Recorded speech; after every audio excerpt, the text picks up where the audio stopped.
Welcome to the Property Investors Podcast. Thanks so much for tuning in. Make sure you subscribe so you never miss an upload. You can catch us on Apple Podcasts, Spotify, and YouTube. Enjoy this week's show and don't forget to share it with all your friends. Hey, I'm Russell Leeds. Hey, I'm Ricci Mandal. And welcome to the Property Investors Podcast. On this week's show, we're going to be looking at the 5 ways that property investors make money using debt. Oh, debt. See, that's the thing. A lot of people, when they hear debt, they think, oh. When I was growing up, for sure, debt was always seen as a bad thing. You do not want to get into debt. It's kind of drilled in you as a child. Did you have the same thing? Same thing. Same thing. Bad. Why do you think people are so scared of debt? I think because a lot of people use debt in a bad way. Yeah. And then instead of had a bad experience, now they're not trying to, all people are trying to do is protect you, aren't they? That's why they say don't get into debt, pay off the debt. But it's because they've had a bad experience with it, or they know someone that's had a bad experience, and there's like this whole thing around it where there's no such thing as good debt. It's all bad. Yeah, I would say that debt is a tool in the same way that money is a tool. So money can be used for good, it can be used for bad, right? It's just a tool. It isn't good, it isn't bad. It's a tool. And debt's the exact same. Debt is a tool that can be used for good, can be used for bad. However, rich people use debt in a very good way, and poor people tend to use debt in a bad way. Poor people tend to buy liabilities with debt. They tend to put their weddings on debt. They tend to put their holidays on debt. Like if you put your holiday, let's say you buy a 10 grand holiday, you go on holiday, it's gone in a week. It's gone in a week. It's finished. And then afterwards, you've enjoyed the holiday, you've relaxed, but then you've got the stress of paying the holiday off for however long once it's finished. Look at the amount of money people spend on weddings. Yeah, it's crazy. Weddings hasn't gone in a week. Weddings is, the wedding day has gone in a day. Yeah. How much better would people be if they spent the amount of money they spent on the wedding? Some people are spending £30,000, £40,000 on a wedding. I think the average is, I heard a few years ago, I don't know what it is today, but about £18,000. People are spending £18,000 on a day. Imagine if they invested that money in a house and invested that money in their future rather than spending it on a day. Some people might want big weddings. Yeah? You want a big wedding, don't you? You're saying this because you're planning on getting married and you want to spend a fortune. Here's the thing though, right? You're going to be spending a lot of money on your wedding using money that you've earned from property. Yeah, from debt. Yeah. Right. Yeah. All right, so we're talking about debt, and debt's a good thing if you use it correctly. How do property investors use debt for their advantage? And I'd say one of the big ones, first of all, number one, is they use mortgages. Yeah. They borrow money for leverage. You can't do that with a lot of investments, can you? No, there are a few strategies that if you're looking to invest, there are a few strategies that we encourage you to buy it with cash, depending on the strategy. But generally speaking, you'll be buying with a mortgage. The only time you really buy with cash is if you're looking to recycle the money back out and get a quick return off the money that you've put in. Like a flip. You might buy it, do it, quickly sell it, or you might buy it, refinance it. And one of the reasons that we wouldn't even buy with a mortgage is because we're looking for, with that particular strategy, buy, refurbish, refinance, we're looking for properties that can't even qualify for a mortgage. Yeah. So it makes sense in them cases, but generally speaking, if you're looking to invest in a property to get a return on your investment, you need to buy it with a mortgage. Yeah. We don't need to, but it makes sense. Here's the really interesting thing about how you can use a mortgage, or you can use bridging finance, or whatever it is that you're borrowing money to buy property. Here's why it's so brilliant. Let's give you a question, Rick. If you had £100,000, yeah. Now let's keep it. We'll do £100,000. If you had £100,000 and you invested it in the stock market, yeah, and in 10 years, the stocks that you invested in doubled in value. In 10 years, £100,000 stock market, they've doubled in value. How much money would you have made in that 10-year period? Well, you would have made £100,000. Correct. Good, I'm glad. I was worried then. I nearly had to get a calculator. Quick maths. Right, so you put £100,000 in, it doubles in value over time, you've made £100,000. Yeah. If you bought a property for cash, yeah, and it doubled in value over 10 years, which it often does, you would have also made £100,000. Yeah. However, let's say you used a mortgage. So you only put in £25,000 and you bought 4 properties, for example. right? With that £100,000. You use mortgages, you use debt, you use leverage. So you put £25,000 into that house rather than buying it for cash. Yeah. In 10 years' time, it's doubled in value. But your money in this case hasn't doubled. With the other examples, your money doubled. In this case, you'll have made £100,000 in equity. So your 25 grand That says the same. would say the same. But you've now made 100 grand. So you've now got 125 grand in equity and still got your 75 grand mortgage. Yeah. So your money is 5 times bigger than it was. It's worked for That 25 grand is now worth 125 grand. Yeah. Rather than 100 grand being worth 200 grand. So you're using debt to get leverage and gain from appreciation because your deposit stays the same as the debt that. Exactly. So property investing is what, like if you buy gold, if you buy stocks, anything like that, you have to pay the full amount. You can't get a mortgage on stocks. Yeah. Well, I guess that brings us on to another point is appreciation. It's another way that you'd make your money, isn't it? So you're borrowing money to buy properties with a mortgage and bridging finance or whatever. You could even do joint ventures as well, borrowing off other people. It's the same thing. You're still in debt to them because you owe them the money back. But when you're borrowing that money and you're leveraging, you can also, I guess, another way is from appreciation. Like we just said, it going up in appreciation, and the debt goes up. Yeah. Your deposit stays the same, but you benefit from that uplift. 100%. So you're leveraging mortgages. You can use bridging finance, like you said, joint ventures. You could. The very first deal I did was exactly like this. It was a combination of those two, right? So I used leverage, I used a mortgage, and for the rest of the deposit, I actually borrowed the money from a joint venture partner who I was given a fixed return to. Over 7 years, I paid back the JV partner their fixed term. I also paid the interest payments on the mortgage. So 7 years in, I'm paying off the mortgage. The property went up in value by about 100 grand.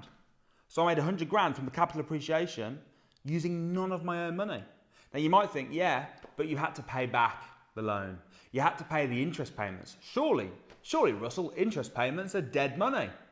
Surely paying the loan back is dead money. I hear this all the time. Yeah. Interest payments, dead money, it's dead money. But here's the thing, I didn't pay it back. Because this brings us on to the next one, which is rental income. Yeah. So you can use debt to buy a property and you can create rental income from that debt, which seems really obvious, right? But there's so many strategies all at once in play here. So the rental income I was getting from this property, it was covering the interest payments on the mortgage and it was covering the loan repayments. So I put no money into this property whatsoever, and then somebody else paid off my interest payments and paid off my loan that I'd used to buy the property. And I was making a small profit every month as well. So I made like 100 grand in capital appreciation without using any of my own money. Well, it's one of the reasons why property is such a good investment, because there are investments that you can make where you're waiting, aren't you? You're waiting for the appreciation and then you take out the money. But properties gives you that appreciation, but also gives you the rental income, and from my eyes, I see it as appreciation's great. This is how people become accidental millionaires, because they buy properties, it goes up in appreciation, and then they've got that net there that makes them an accidental millionaire from the uplift. But the thing is as well, with the rental income and the appreciation, the way that I kind of see it is we would buy properties for the return on investment and the cash flow that you get from it. The appreciation is just a bonus. There are investments you can make where you're investing for the appreciation. Yeah. But generally speaking, with property, when you're just looking to buy a house and rent it out, you're buying it for the return on investment from the rent and the money you put in, and the appreciation is just a bonus. Yeah, well, I suppose the rental income that you're getting is giving you the cash flow, isn't it? Yeah. Because the appreciation, you don't actually, at the time, it's just kind of a number on, like, oh yeah, the property's worth this. Well, appreciation don't pay the bills. No. That's the thing. Appreciation doesn't pay the bills. So the rental income will give you the cash flow. The appreciation is building up in the background, but the appreciation is what's going to make you rich. Yeah. If you can start buying properties that are going up in value, like you say, people becoming accidental millionaires. People that are buying properties, paying off the mortgage, and the property prices are going up. And one thing that we know about property prices is that over time they go down for sure. You have recessions, then you have expansions, then you have recessions, expansions. But over time, it's going up. And that's one of the things I love about property as well, is we can look back at history. If you're investing in, say, Bitcoin, what's Bitcoin going to be like in 10 years? I don't know. Because I've got no history. I can't see what it might be that another coin comes out. It might be that cryptocurrencies are all scraps and there's just one cryptocurrency that the government control and they're all the values. I don't know. You got nothing to go off. We can't tell.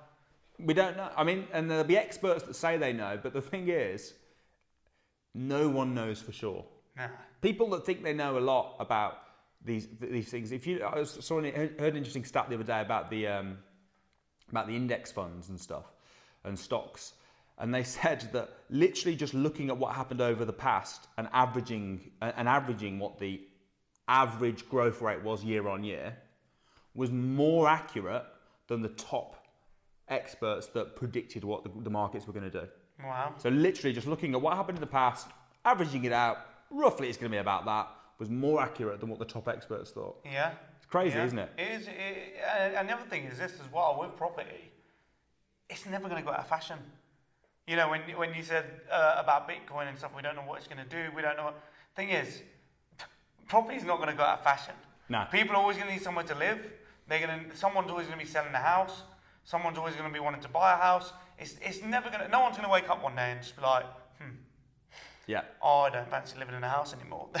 I mean, I don't know, they might do, I might be wrong, but I highly doubt it. No, so it's never going to go out of fashion. So leveraging off mortgages, you've got the appreciation, which is great because you're gaining from using debt to buy it and then gaining from the appreciation. You've got rental income. What's another one? So obviously we touched on capital appreciation, kind of linking back to the mortgages as well. You've got mortgages, but you've also got bridging finance. You've got development finance. So, for example, if you use a bridge to buy a property that's unmortgageable, and then use development finance to refurb and do up the property, using all this debt, yes, you're going to have to put some money in yourself, but using a lot of debt for this, to refurb a property, get the property good, and then once you've added the value, you can then sell it on. Yeah. Right. So you can use the debt as well to refurb the property for sure. I think you need to look at all the different options that are available. Well, it is an interesting point actually, because people that are looking to buy houses and invest in houses and do them up and do flips, a lot of people that I speak to, they're talking about buying it with a mortgage, and if it is unmortgageable, then they're going to need the cash. Which, I mean, to an extent, you're correct. You're going to need cash to buy it if there's no mortgage, but it doesn't have to be your money. And a lot of people aren't aware of what bridging is and how it works. And for anyone that doesn't know, I mean, a bridging it's just another tool that you can use. It's a short-term loan that is the purpose of it is to buy a property and then to fix a problem or make it mortgageable, and then you exit after 12 months, maybe a couple of years, pay off the bridge loan, and then you refinance it onto a mortgage. So, what I would say though is bridge loans, if you're not familiar with them or you're not educated with them, then there is an element of risk, like anything, any investments, there is an element of risk. But bridge loans are super useful if you're looking at cash purchases, because they're seen as cash. Yeah. Because, there's not it's a different conveyancing process to when you're buying a house with a mortgage to when you're buying with bridging. And also, a lot of lenders that do bridging, and a lot of companies out there, if you speak to a bridging broker, then you do have options of development finance as well. And what I've found with bridging and these short-term loans is every deal is different. So one deal you might be able to get a bridge loan for 80% loan to value plus 100% of the development, but then there may be others where you might get a little slightly lower bridge loan and more of a development. But there might be some cases I've seen 100% bridge loans. We've had students that have got 100% bridge loans. Yeah. They've come to us, they've bought us a deal, we've introduced them to one of our brokers, and they've come back and said, we've got 100%. So there are ways to do it. If the deal's good enough. Yeah. If the deal's good enough, that's the thing, right? If you don't have money, but if you can find really good property deals, if you've got the skill to find really good property deals, you will be able to get the money. Well, Samuel says this a lot, doesn't he? He says, find the deal, get the skills, find good deals, become valuable, and the money will come. Yeah, 100%. Another way that you can make money using debt is through the tax benefits. Now, there's been a big deal that, over the last few years in the property investors world about Section 24 and about how when you use a mortgage, your interest payments you can't claim back as a tax deductible expense. And what does that mean? It means if the interest payments are high, you could be, let's say the rent was only £500 and the interest payments are £500, you still have to pay tax on the full 500, right? You can't claim the interest payments back as a tax deductible expense. However, if you buy in a limited company, you are able to claim the interest payments back as a tax deductible expense. So there's actually many tax benefits as well to using debt. And one of the really big ones is refinancing. A lot of people, when we talked earlier about capital appreciation, you said it doesn't pay the bills. It actually can pay the bills. Go on and talk to me. Right, so let's say the one I was just talking about, my property, right? I said I made £100,000. How did I get hold of that money? Well, there's two ways to get hold of it. Either it just sits there, like you say, doesn't pay the bills, or you can sell the property. But if you sell the property and you make a lot of money, you have to pay tax on the money that you've made, right? However, if you refinance the property, you can pull money out of the deal, which is basically debt. You're pulling debt out the deal because you're getting a mortgage, and you don't pay tax on debt. So you can then use that money to invest in another property. You could use the money to pay the bills, as you say. So you actually are pulling the capital appreciation out by refinancing the property, but not having to pay tax on it. How crazy is that? That's crazy. I'm still trying to think about the paying the bills thing, though. Well, if you're pulling money out, you can pay bills with it, right? Yeah, I know, but what I mean is, bills are a monthly thing, aren't they? So if you refinance or go to sell a house, you'll get paid.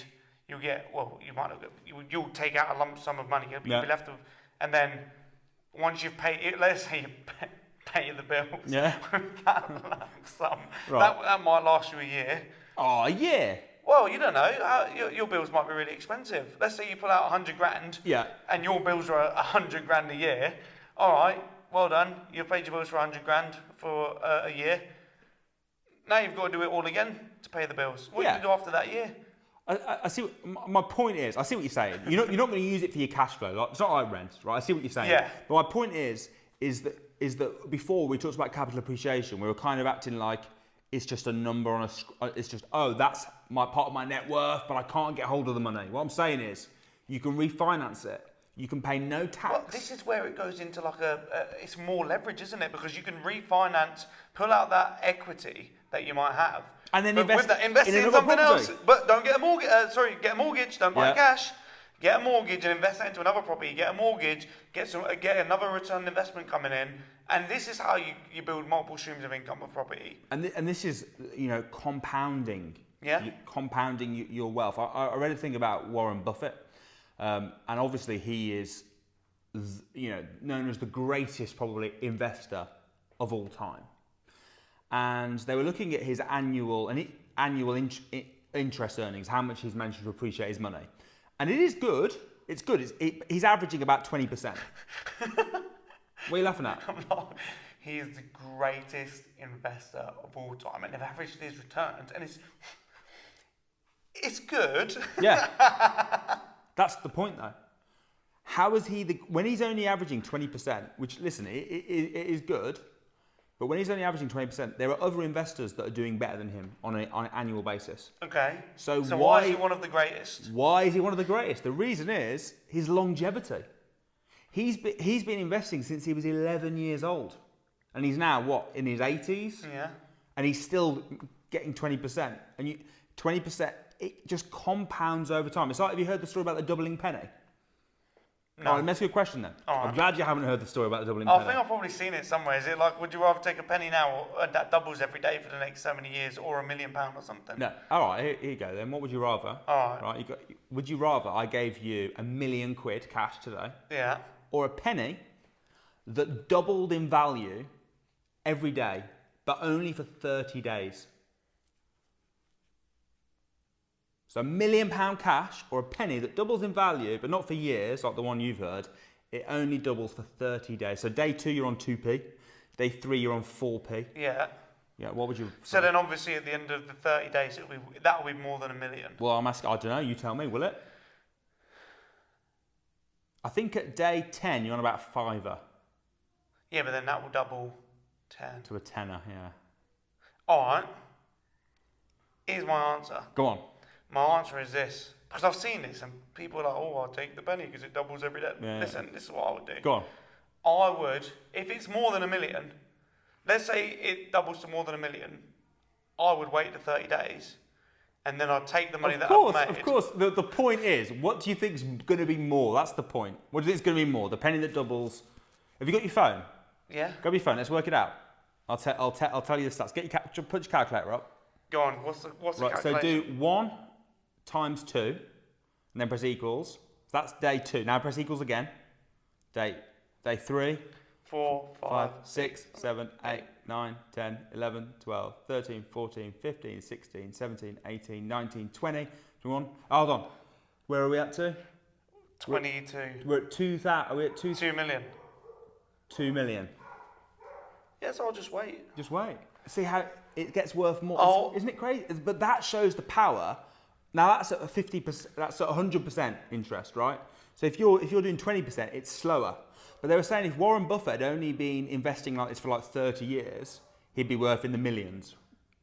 But because he's been doing it for so long, compounding over time, he's in the billions. And that's where you can use leverage to massively increase the speed at which you make your money.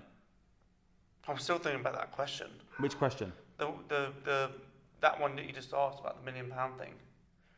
What's most people's answers? I don't know. Answer in the comment. I mean, they're all going to say that. They're all going to say the penny. Well, now they're going to say they yeah. know. But what would you? No, have but I said? don't get the question though, because you're asking the question. Yeah, what would you rather have? A penny that doubles every day for 30 days, or £1 million? How could you not get that question? No, I get it, but what I'm saying is, why do I don't? It's a bit of a ridiculous question. Like, is the purpose of the question to see if someone's quick at maths? No, the purpose of the question is the pen. I get what you're saying. If you didn't know, it's not to see the quick at maths. It's to prove a point. The purpose of the question is to show that the penny doubling every day, in your head, it sounds like it's going to be worth nowhere near. Yeah, in $1 your million. head it does. Because when we think of things doubling and stuff, when we think of like interest compounding, we very much think in the way of adding stuff up. So like if I said what's 8 add 8 add 8 add 8 add 8 add 8 add 8 add 8 add 8. Yeah.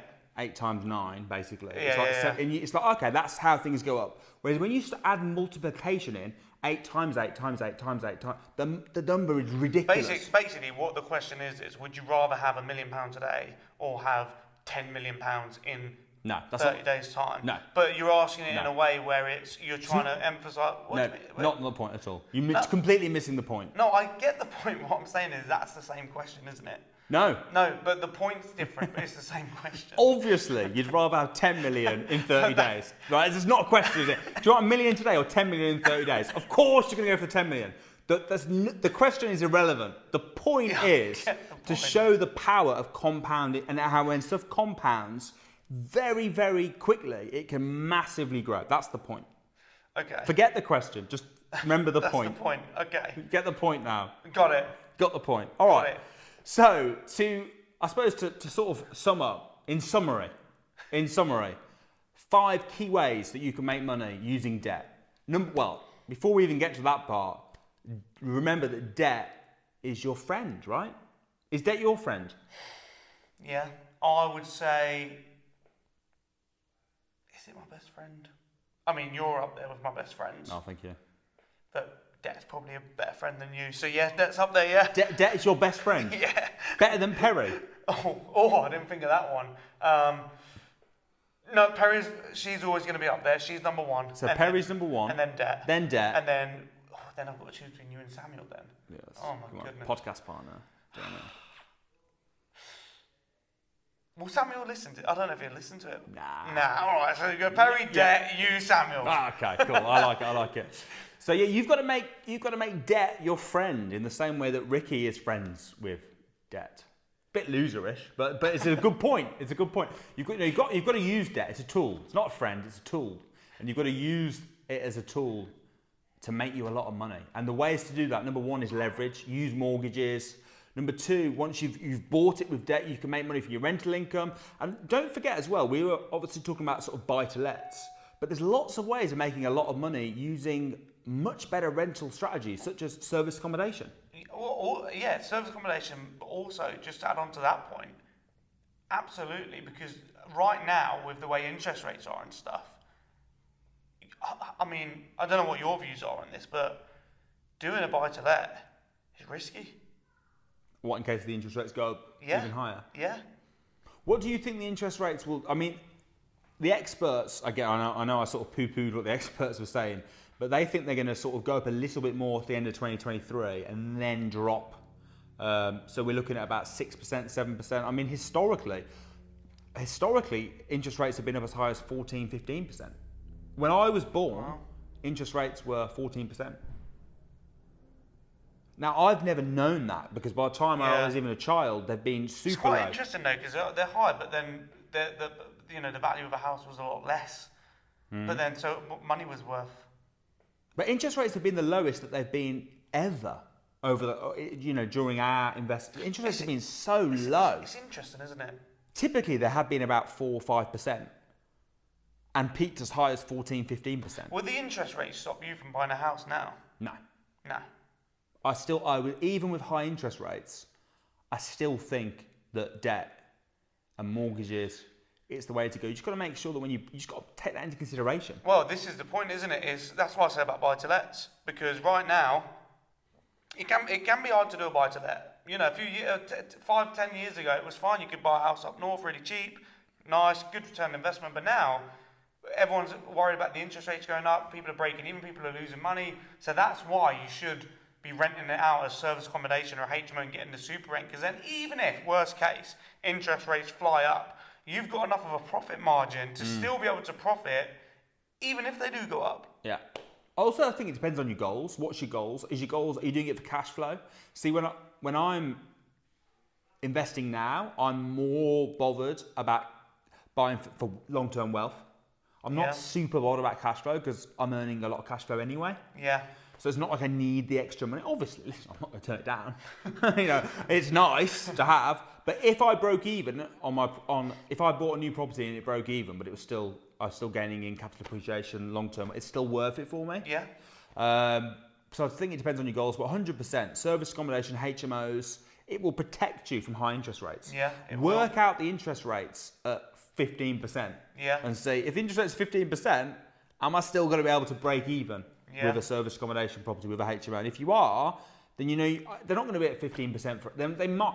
I don't think they will. I think they'll drop back down. I don't think they will. But if they did, what would you do then? What's the worst case scenario? And that's when you're buying any investment, you need to look at it in the cold light of day. What's the best case, likely case, worst case? And then you've got to make your decision. And if the worst case is it goes to 14% and that's going to make you bankrupt, it's probably not worth investing in it. No. If the worst case is 14% and you're doing it as service accommodation, so you'll break even for a year or two until they drop back down again, it probably is worth it. So it's just weighing up the options and making sure you make a smart investment. But although leverage is amazing, you don't want to over leverage, because what you don't want to do is be in a situation where the interest rates go up and now you've got all these properties and you can't afford to pay the mortgages because the interest rates have gone so high and the buy-to-let's not covering it, and you're screwed. You've got to start selling properties. But because the interest rates have gone so high, no one wants to buy them, so you're forced to sell them at a loss. That's the sort of thing that happens when you over leverage. So that's why people are scared of it, because it is a tool. You've got to use it correctly. You've got to know what you're doing when you use leverage. Yeah. You've got to assess the risks, and you've got to invest smartly. So I wouldn't over leverage. Make sure, or if you do over leverage, if you leverage high, make sure you've got cash in the bank to cover it. Yeah. Yeah. So I'd never want to put me personally in a situation where I had no cash, because even though cash is not a great investment and money in the bank does drop, cash is so liquid. It covers you in the case of an emergency. Well, they say keep 6 months worth of running costs in the bank. Yeah, for a business. For a business, yeah. For a business. Yeah, 100%. Yeah. 100%. And if you're investing in property, that is a business. Yeah. So you should be keeping money in the bank for. If you treat it like a business, it'll pay you like a business. Treat it like a hobby, it'll pay you like a hobby. You like that one? Do you know what? I think. Why don't you say that again, but say it really seriously? I think that'd be a brilliant ending. Okay. You ready? Go. If you treat hobby. Oh no, you've killed it. You've got to do it again. Smooth, straight in. You got it? So that's all about leveraging. Also, here's another thing as well. This is a top tip. Yeah, top tip. I'm going to leave you with this because it's just. That's a good idea to leave them with this. I like it. Go. If you treat property as a hobby, it will pay you like a hobby. If you treat it as a business, it will pay you like a business. Powerful. I'm Russell Leeds. I'm Ricky Mandal. See you next week.